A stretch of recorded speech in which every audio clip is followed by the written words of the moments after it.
helpful you've had experience, you've done this kind of thing before. I want to know the market, the size of the market. Why is this market worth getting at over here? I want to know your product. That's very important. Now, this is not a product pitch, not a sales pitch. I don't want to know all the ins and outs and the gazintas and gazatas and stuff. I just want to know, what the heck is it? If it's a website, show me a screenshot of your website. If it's a, don't do a live demo. No one ever do a live demo. Do a canned demo or do something that lets me know why people are going to buy whatever it is. Then I want to know, now that I know what you're selling, tell me how you make money on it. For every X you sell, you get Y. You do services of Z.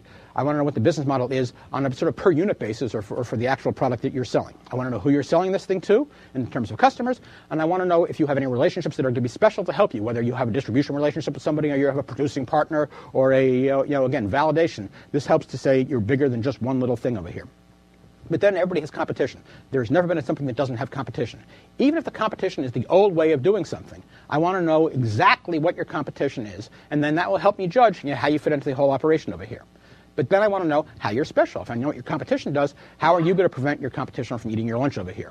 And then all this ties into the financial overview. And you cannot do a VC pitch without giving me your financials. I want to know a year or two back, or as long as you've been in existence. And I want to know 3 or 4 or 5 years forward. 5 is a bit much. Probably 4 is rational. And I want to know how that business model that you show me on a product basis is going to translate into a company model. And how many widgets are you going to sell? And you're making X amount per widget. I want to know what the driver is. We're going to have 1,000 customers this year and 10,000 next year. And our revenues are going to go with this, that, and the other thing. And so that gives me the whole picture for the next several years in which I'm investing. And I want to know how the money you're going to get from me is going to help you get there. You're going to open an offshore plant in China. You're going to spend it all on sales and marketing. You're going to go to Tahiti or whatever out there. But then comes the ask. This is where you tell me how much you actually want to get. You're looking for $5 million at what kind of valuation? $2 million, 100,000. What's the money in so far? Who invested? I hope you invested personally, because I'm following on. If you can't invest in your own thing, why should I invest in it? So I'd like to know if you have friends and family or angel investors in there, or you had more VCs before. What's the capital structure up until this point?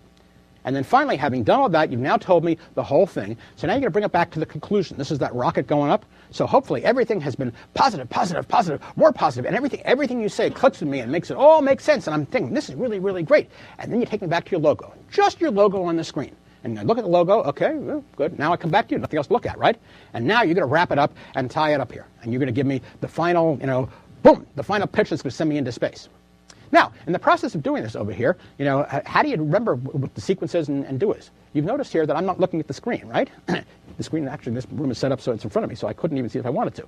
So now how do I know what's going on here? Well, I've got a laptop in front of me. But you're looking at me and you're looking at this. What do you think I'm looking at? You think I'm looking at that? No. I'm looking, actually, at a special version of PowerPoint over here, which shows me the slides ahead, the slides behind, my notes from here, so I can see what's going on. PowerPoint has this built into every copy of PowerPoint that's shipped. If you use Apple's Keynote, it's got an even better version in Keynote. And then there's another program called Ovation you can get from Adobe that they just bought last summer, which actually helps you run with whole timers and lets you figure out what's going on. So here's my wrap-up for the Take You to the Moon, right? David's usually do a top 10. We don't have time for top 10. So David's top 5 presentation tips. Number 1, always use presenter mode or Ovation or presenter tools, because it lets you know exactly where you're going. It helps you pace yourself. It gives you a timer, so we're going to end on time in the whole bit. Number 4, always use remote control. Have you seen me touch the computer? No, you haven't. Why not? Because I'm using remote control over here.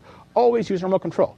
Number 3, the handouts you give are not your presentation. If you follow my suggestions, you're going to have a very spare, very Zen-like presentation, which is great for conveying who you are and getting people emotionally involved, but it's not really good as a handout. You want to have a handout that gives a lot more information, because the handout has to stand without you over here.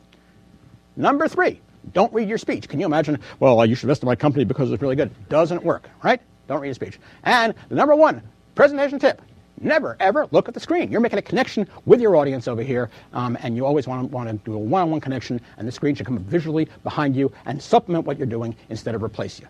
And that is how to pitch to a VC.